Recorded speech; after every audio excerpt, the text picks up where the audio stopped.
the drug problem. I don't know if our country's ready. When I was with President Xi, and again, until COVID, I had a great relationship. Once that happened, I really didn't want a relationship because $60 trillion, millions of dead people all over the world. I was not exactly thrilled with him.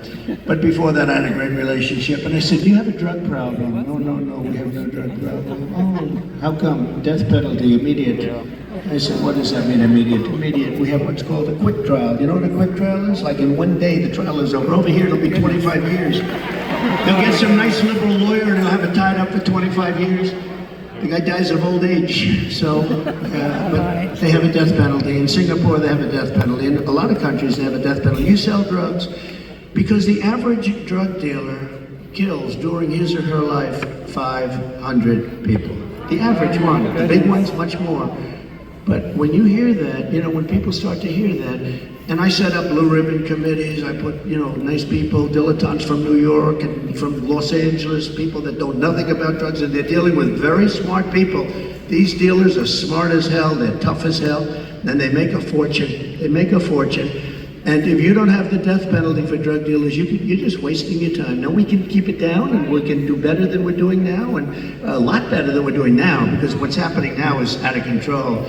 But we had the lowest human trafficking, mostly in women, I hate to say, mostly in women, but we had the lowest human trafficking in 32 years. Yeah. You know my favorite chart, the chart I put down. Yeah. When I look to the right, that'll be my all-time favorite chart in history. That was basically a chart showing what a good job I did on immigration. But even if it showed I did a bad job on immigration, it will be my all-time favorite chart because I wouldn't be here right now. Yeah.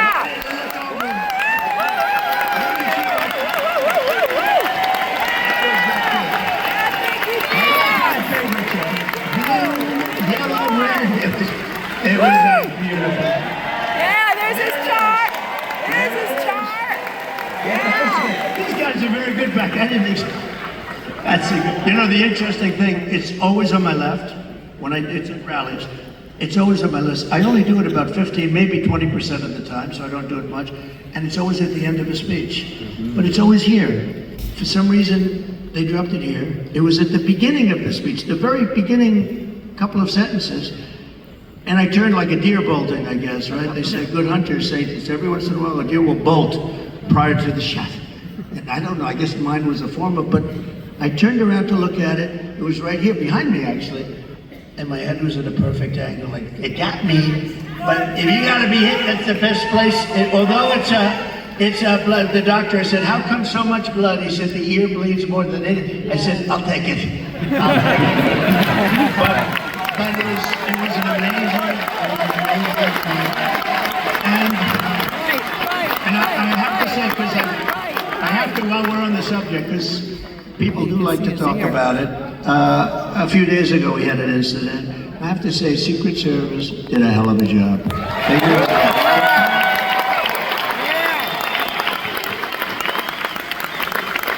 One of the gentlemen, one of the agents was walking a couple of holes in front, and he saw a rifle, AK-47, that's serious stuff, right? You know more about that, my sons know more about this stuff. But AK-47, that's a bad one. The other one was an AR-15. This was an AK-47. And he saw the barrel of the gun coming out from a bush. Can you believe it? This guy was all set. Wow, he was all set to do his number. And there was no talk. He didn't say, hello, what are you doing here, please? And he ends up getting shot himself.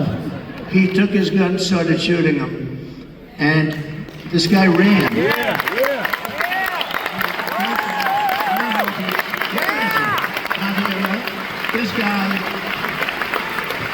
These guys do a great job. Now, they do need more people, and they've been complaining about that for a long time, but he did a great job.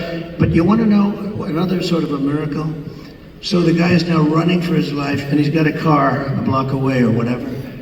And a woman, this is a woman, not a man, a woman, see? Women are smarter than men.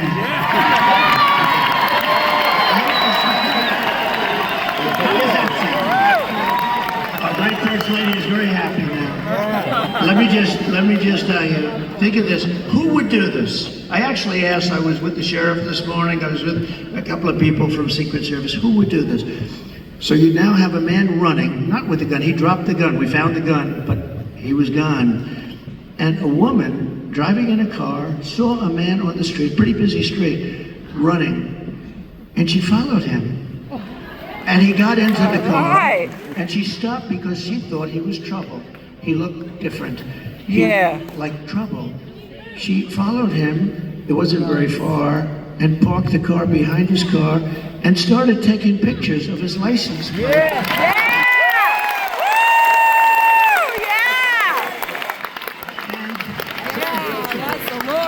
Susan, who would do that? I would. Not from good or bad, not from, strength or heroism. No, just, you see somebody running, people running all the time.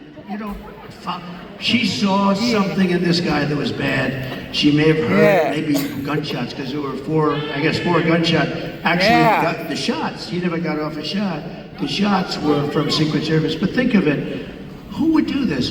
If you took 1,000 of these incidents, would even one person have done it? Yes. This woman was, I haven't met her, but I'd like to meet her. I'm going to meet her, I hope. But she takes pictures of the plate, and then she sends the pictures into the sheriff's office. And the sheriff's is saying, wow, this is pretty amazing. And they were able to get this guy within 10 minutes. They had a high-speed chase. Thank you,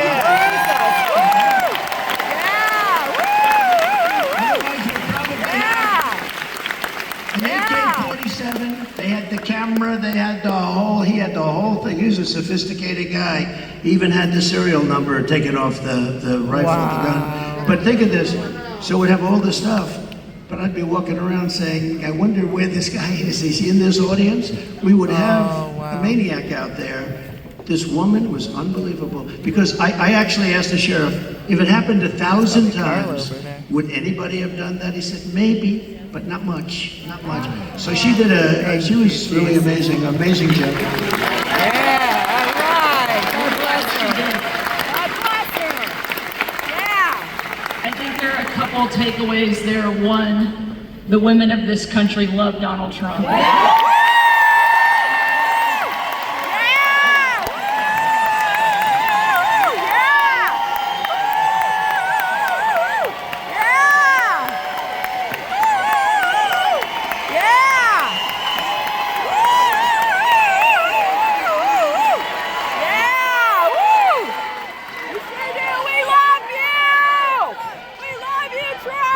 I think one of the other things that we all know in this room certainly is that God is not finished with you, and He has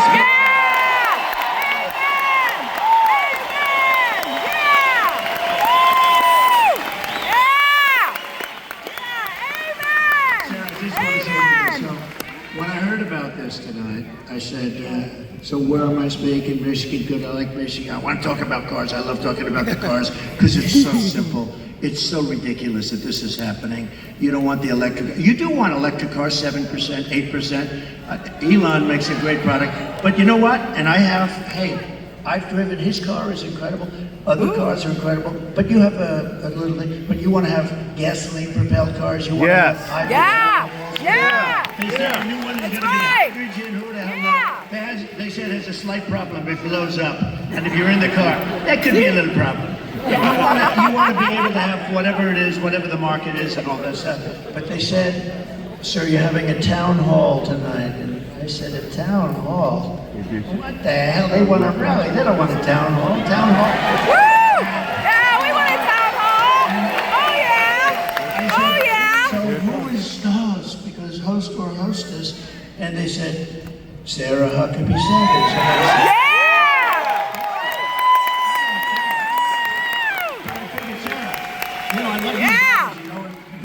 We will make America great. Everyone's going crazy. We had one the other night. Yeah. You know what? Can I be honest? This was more fun than a rally today.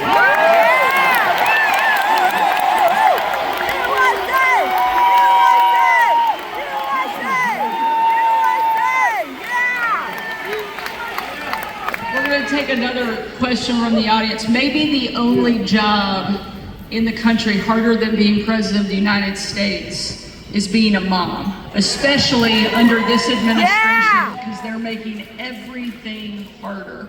And tonight we have a mom here in the audience, Barbara, that's behind us, that has a question for you. Yeah. Barbara. Hello back there.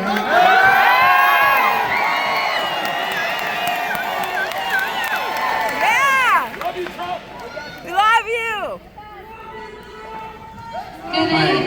Good evening, President Trump. Thank Thank you. you for taking our question. Thank you. My name is Barbara.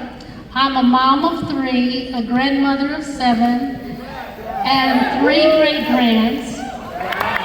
I'm a registered nurse, Wow. retired nurse. Woo. So I know the cost that goes into raising children and running a household. Yeah. People just can't survive now. Yeah. How are you going to bring down the cost of food and groceries? Yeah. Woo.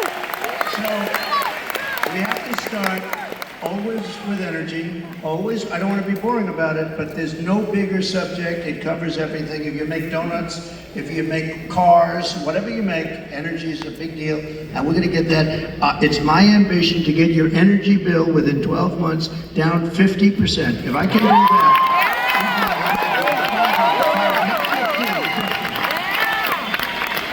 Interest rates are going to follow, and actually they're going to follow for another reason. The economy is now not good, and interest rates, you'll see they'll do the rate cut and all the political stuff tomorrow, I think. And, you know, will he do a half a point? Will he do a quarter of a point? But the reason is because the economy is not good. Otherwise, you wouldn't be able to do it. But we're going to get interest rates down, and we got to work with our farmers. Our farmers are being decimated.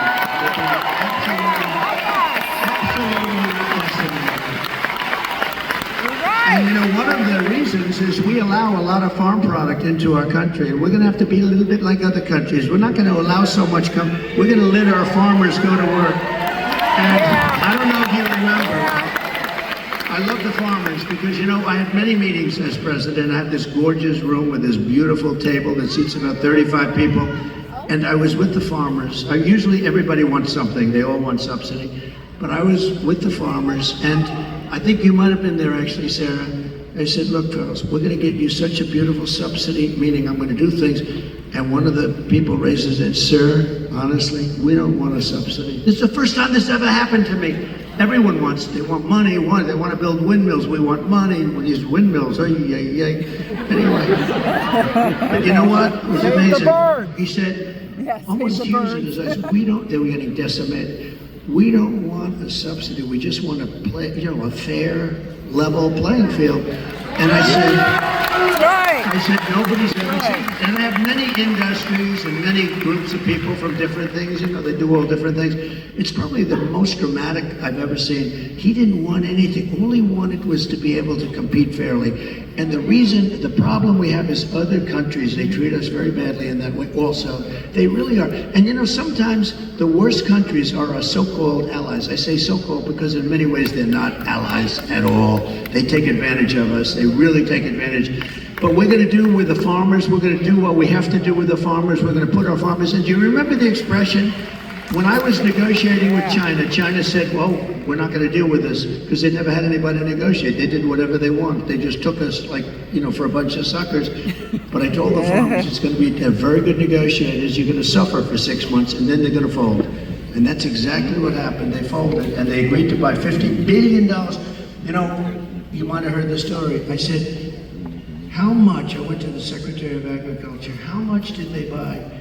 He said 15. I thought he said 50. So when they're ready to make a deal at 15 million, I said, no, I want 50. That's what they've been buying. He said, no, it's 15. I said, you said 50. And he said, oh, we said 15. I said, that's okay. Ask for 50 anyway. And we got it.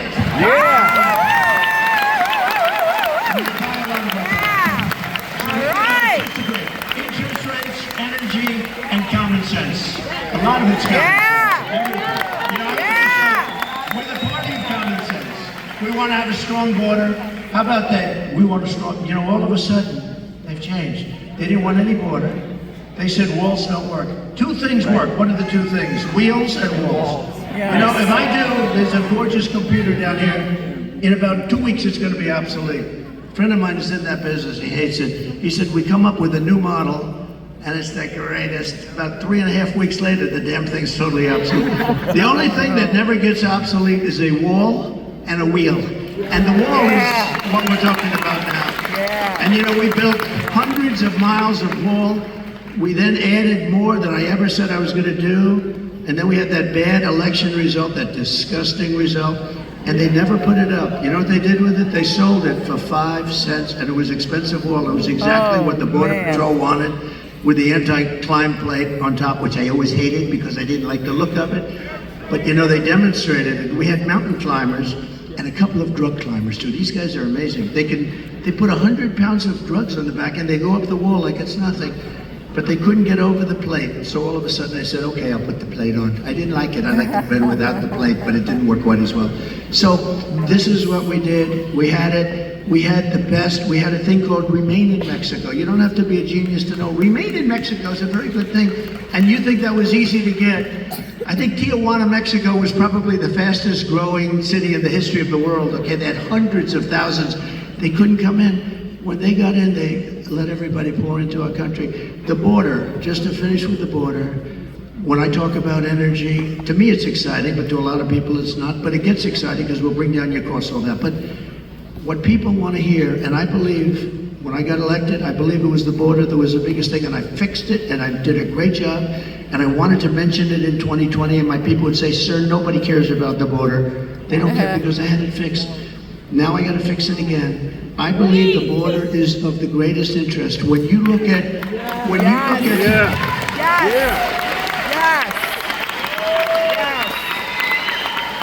look at what's happening in Aurora, okay? Take a look at Aurora. When you look at what's happening in Ohio, the great state of Ohio, I love it. I'm way the hell up. I wish I was up 18 points in your state, but we are up. We are up. I think when people hear what I have to say, I don't know how you could possibly lose it. I'll tell you this, and I'll say this for Michigan. If I don't win, you will have no auto industry within 2 to 3 years. It'll all be gone.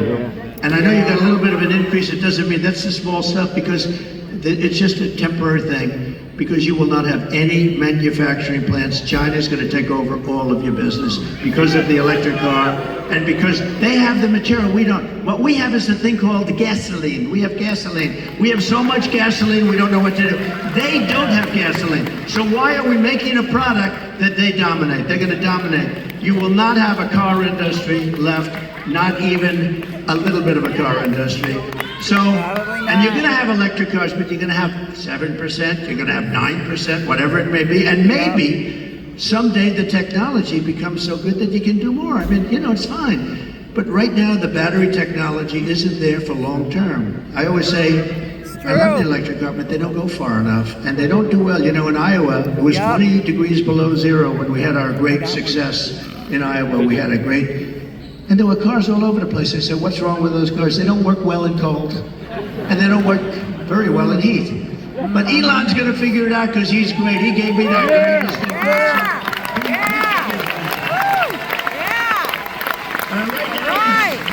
He's got other things to think. He's got to get a rocket up to get those 2 people out of there.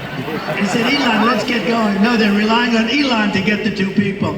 Who would like to be up there right now saying, we're coming back home maybe in February? So that was not so good. But Elon will solve the problem. He's great, great guy. And he loves the state, and he loves your whole, everything you're doing here. And he's done a fantastic job, he really has. And if he didn't endorse me, I would not be saying that, okay? Thank you. We got time, I think, for just one more question. When you were president, you built one of the strongest economies our country's ever seen. One of the ways you did that. The largest tax cut in American history. We have a question from Willie, who wants to ask you something about taxes and what you're going to do. Good evening, Mr. President Trump. I'm a local contractor in this town. He's a cool-looking guy. I'm a local contractor in this town, and I live here my whole life. And I'm gonna tell you, I'm kind of concerned about crucial Kamala's tax increase. Can you outline for the people what you plan on doing about taxes? Great, it's a great question. Look, she's going to double up your taxes. She wants to terminate the Trump tax cut. Just that is going to lift up your taxes by 44%. Just that one vote. And remember, I have it so that, like, if you're a farmer or a small businessman, you have no inheritance tax. They're going to give that up. They're going to give everything. You know, a lot of people don't realize. A lot of people didn't talk about it, but if you have a small business, if you have a farm someplace, a lot of farmers, they have beautiful land, but they don't have the cash, and they leave it to their children, and they're so proud of their children, and the children end up going bankrupt because they have to borrow money to pay off the estate tax. There is no estate tax, and that's something that nobody even talks about, but that's saved a lot of families from having to sell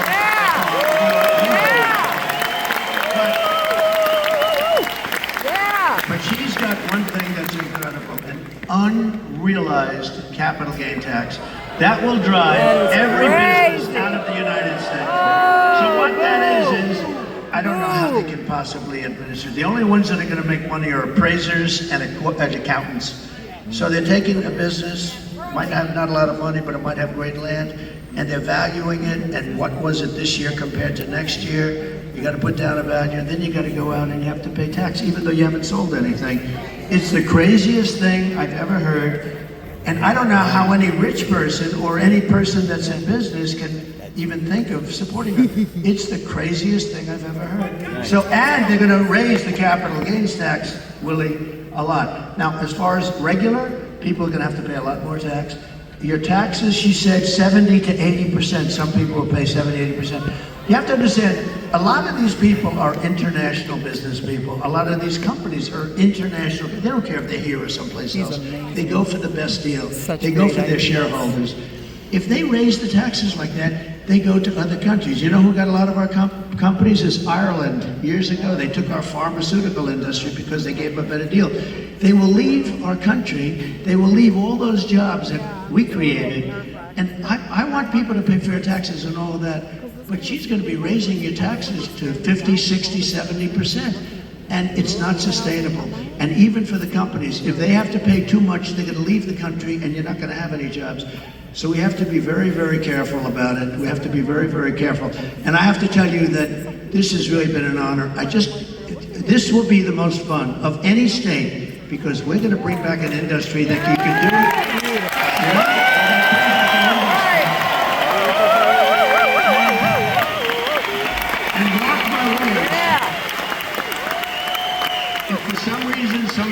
Tragedy happens, because it would be a tragedy beyond the auto business for the whole country. I really believe that. If a tragedy happens and we don't win, there will be 0 car jobs, manufacturing jobs. It'll all be out of here. And that includes South Carolina. That includes other places that are competitors of yours. You won't be making cars here anymore. You won't be making anything in our country anymore. We're going to bring it all back. But the one, and I say this, and I said it to another state the other night, and I said, this is not a good thing to say to another state, but I said, Michigan's going to be the most fun because you're so set up for greatness. All you need is somebody smart at the top to say, you can't flood our market with cars. You just can't put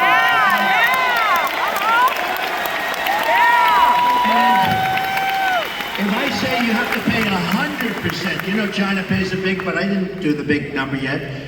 But if I say you have to pay 100 or 200%, it doesn't matter because I'm going to say second sense. I hope you don't mind this. However, if you build your plant in Detroit, or if you build it in Michigan, or if you build it anywhere in the United States for that matter, it seems to be the right location. But we're going to have more fun. So I'm telling them about Michigan, and I'm saying, you know, the story's getting a little bit long because I'm talking about Michigan. I happen to be in another state, but everybody loved it. Because they know you're recognized for this.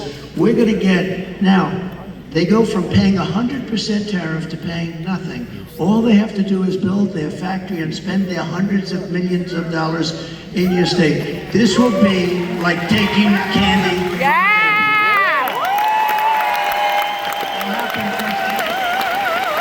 I'm going to give you the credit.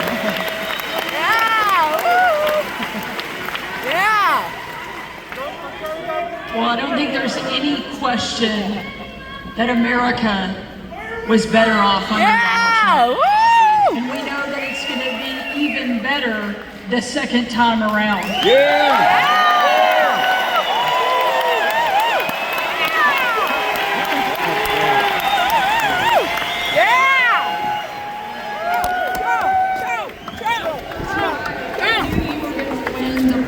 obviously, I had no doubt, Arkansas is going to come in huge. But now I know you're going to win Michigan.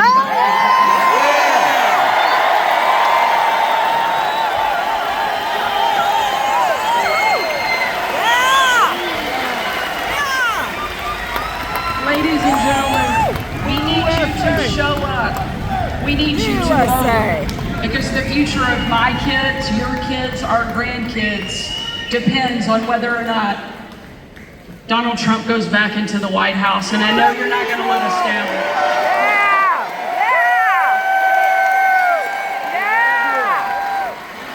More importantly, I know President Trump is not going to let us down because he's shown us time and time again that no matter what comes at him, no matter what the left throws at him, he's going to get back up and keep fighting for this country that he loves so much. Thank you.